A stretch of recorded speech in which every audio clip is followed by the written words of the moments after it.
മൂന്നാമത്തെ രീതി കൈ ഉയർത്തലും അല്ലാഹു അക്ബർ എന്ന് പറയലും രണ്ടും ഒരേപോലെ. അബ്ദുല്ലാഹി ഇബ്നു ഉമർ റളിയല്ലാഹു അൻഹു ഉദ്ധരിക്കുന്ന ഹദീസിൽ കാണാം, റഅയ്തു റസൂലല്ലാഹി സ്വല്ലല്ലാഹു അലൈഹി വസല്ലം ഇഫ്തതഹ തക്ബീറ.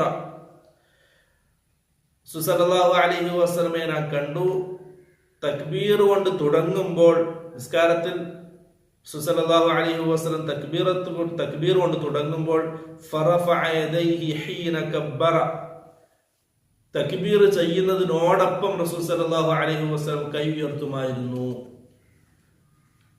അബ്ദുല്ലാഹി ഉമറിൽ നിന്നും ഉദ്ധരിക്കുന്ന ഹദീസ്.